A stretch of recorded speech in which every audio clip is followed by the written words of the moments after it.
اگر کاہن اپنی ذمہ داری پوری کر رہا ہے، کہانت کا فرض پورا کر رہا ہے، تو اگر اس کی زندگی میں گناہ نہ ہوتا تو وہ جہاں جہاں چلتا گھنٹیوں کی آوازیں آتی اور ترتیب کے ساتھ باہر جو کاہن کھڑے ہوتے تھے انہیں پتا چلتا کہ وہ زندہ ہے. لیکن اگر کاہن کی زندگی میں گناہ ہوتا، بدی ہوتی، تو کاہن وہیں پر مر جاتا.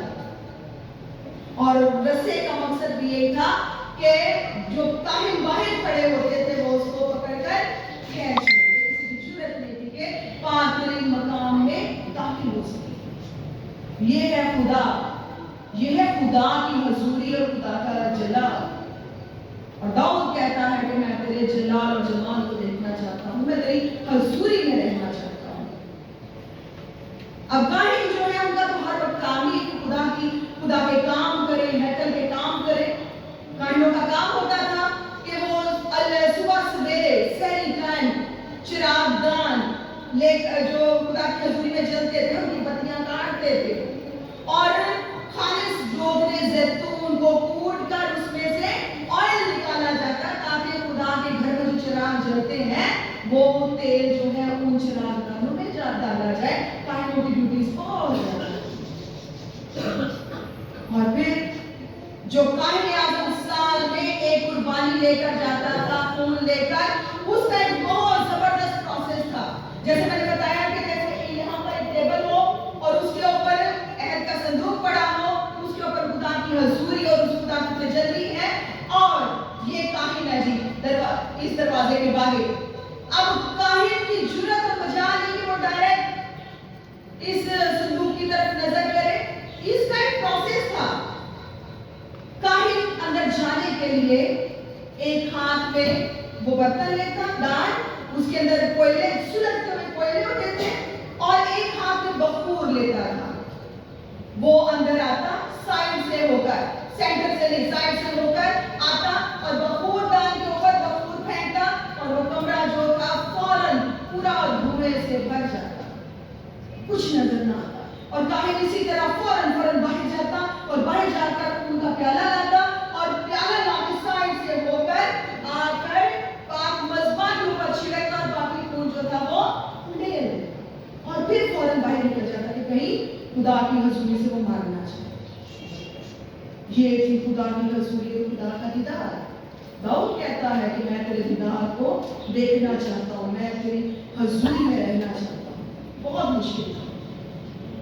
اگر ہم حزقیل کو دیکھیں، حزقیل کی رویا کو، حزقیل نے جب رویا پہلے باب میں ہم دیکھتے ہیں نہریں کی بہار کے کنارے ایک بڑی زبردست وہ رویا دیکھتا ہے خدا کہ خدا کے فرشتگان ہیں، سرافین ہیں، جن کے 6 پر ہیں. 2 پروں سے انہوں نے اپنے آپ کو ڈھکا ہے، 2 پروں سے انہوں نے پیروں کو ڈھکا ہے اور 2 پروں سے وہ اڑتے ہیں اور انہوں نے خدا کا جلال جو ہے وہ اٹھا رکھا ہے. اور ان آگے جا کے 4 جانداروں کا بھی ذکر ہے، ان کے چہروں کا بھی ذکر ہے، اور پھر ان کی صورتیں جو ہے نیلم جیسی ہیں. خدا محیط خدا ہے. اس خدا کو وہ دیکھنا چاہتا ہے جس کو دیکھ کر کوئی زندہ نہیں رہ سکتا. خدا لوگوں کو نظر آتا رہا ہے رویا میں، خواب میں. سلیمان کو بھی نظر آیا خدا نے اسے کہا کہ مان تو مجھ سے کیا مانگتا ہے. تو سلیمان کہتا ہے کہ میں تجھ سے حکمت اور دانائی مانگتا ہوں. خدا خوش ہوا. خدا نے کہا کہ دیکھ، نہ تو نے مجھ سے کوئی مال و دولت مانگا، نہ جائیداد مانگی، تو نے عقل اور دانائی مانگی، لہذا تیرے جیسا فقیر پوری دنیا میں کوئی شخص نہ ہوگا. تیرے جیسا فقیر، دانا، عقل مند شخص پوری دنیا میں نہ ہوگا، اور تیرے جتنی جائیداد اور مال بھی کسی کے پاس نہ ہوگا. تاریخ بیان کرتی. اور یہاں پر داؤد کے پاس بھی بہت کچھ تھا، لیکن خدا نے ہیکل کا کام جو تھا سلیمان سے کروایا، داؤد سے نہیں کروایا، کیونکہ داؤد کے ہاتھ جو تھے وہ خون سے رنگے ہوئے تھے. خدا جو ہے بہت محیط خدا ہے۔ جب موسیٰ نے خدا سے کہا کہ میرے لوگ تجھ سے ملنا چاہتے ہیں، تو خدا نے کہا ٹھیک ہے، 3 دن تک انہیں کہہ کہ اپنے آپ کو پاک صاف کریں، اپنی نجاستوں کو دور کریں، کسی عورت کے قریب نہ جائیں، کوئی بدی کا کام نہ کرے، کوئی شہوت پرستی نہ کرے، کچھ ایسا نہ کرے جو ان کو داغدار کرتا ہو۔ اور جب 3 دن ہوئے تو آسمان کالی گھٹاؤں سے بھر گیا اور کرنا کی آواز جو تھی بہت تیز ہوتی جا رہی تھی، اور خدا نے موسیٰ سے کہا کہ حد بندی کر، پہاڑ کے اور لوگوں کے درمیان حد بندی کر کہ کہیں لوگ بھاگے ہوئے میری طرف نہ آئے اور مر جائیں۔ جب خدا کی حضوری آئی تو صبح سویرے ہی تجلی شروع ہو گئی، پہاڑ لرز رہا تھا، کانپ رہا تھا، اور پھر لوگ ڈر گئے، لوگ بہت گھبرا گئے۔ لوگوں نے کہا موسیٰ تو خود ہی باتیں کیا کر خدا سے، اور ہمیں بتا دیا کر ہم نہیں تیرے خدا سے باتیں کرنا چاہتے۔ اتنے خوف زدہ ہو گئے۔ تو داؤد کی بات پھر مجھے یاد آتی ہے کہ میں تیرے دیدار کو حاصل کرنا چاہتا ہوں، نہ مجھے ترک کر نہ مجھے چھوڑ، اے میری نجات کے خدا۔ داؤد کی یہ خواہش بہت ہی عجیب ہے، بہت ہی محیط ہے۔ جب ہم ہسٹری دیکھتے ہیں تو گاہے بگاہے ہمارا تجسس جو ہے خدا کے بارے میں بہت گہرا ہونا شروع ہو جاتا ہے، بہت محیط ہو جاتا ہے، اور بہت عجیب ہو جاتا ہے کہ ایسا خدا جس کو ہم سمجھ ہی نہیں سکتے۔ اور جب ہم دیکھتے ہیں کہ موسیٰ مرد خدا نے جب کوشی عورت سے شادی کی، کوشی عورت سے شادی کی تو اس کے بہن بھائی ہارون اور مریم جو تھے انہوں نے اس کے خلاف غیبت کرنا شروع کی، اس کے خلاف برا بھلا بولنا شروع کیا۔ تو خدا نے مریم کو فوراً کوڑ میں مبتلا کر دیا۔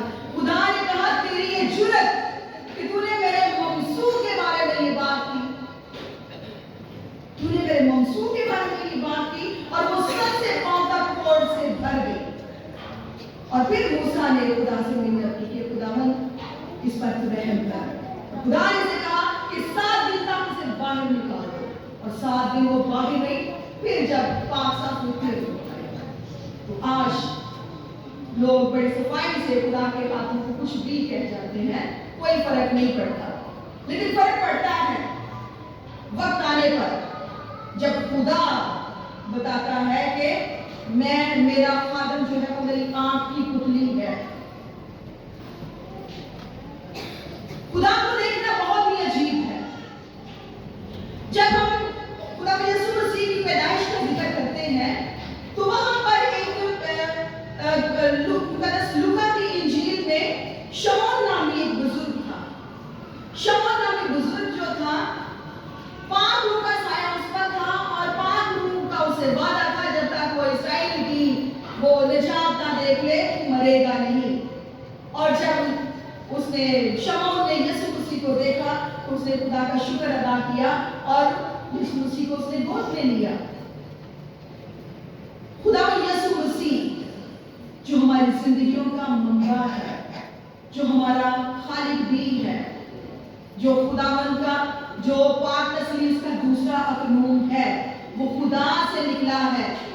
جب مقدسہ ماں مریم حاملہ ہوئی تو پاک روح نے مقدسہ ماں مریم پر سایہ دیا اور وہ مولود مقدس خدا کا بیٹا کہلایا۔ خدا یسوع مسیح کہتے ہیں جس نے مجھے دیکھا اس نے باپ کو دیکھا۔ کوئی میرے وسیلے کے بغیر خدا کو دیکھ نہیں سکتا۔ باپ مجھ میں ہے اور میں باپ میں ہوں۔ باپ یسوع مسیح کے وسیلے سے ہی ہم خدا کو باپ کہنے کی جرات کرتے ہیں، خدا کو باپ کہتے ہیں۔ دوسری قومیں، دوسرے قبیلے، کسی میں یہ جرات نہیں ہے، وہ کسی کا باپ نہیں ہے سوائے آپ کی اور میری۔ اور یہ بہت بڑی بات ہے، کائنات کا خالق اور مالک جو کسی کو سمجھ میں نہیں آتا اس کو ہم باپ کہہ کر پکارتے ہیں۔ کس وسیلے سے؟ یسوع مسیح کے وسیلے سے، جب اس نے اپنے آپ کو صلیب پر جڑ دیا کہ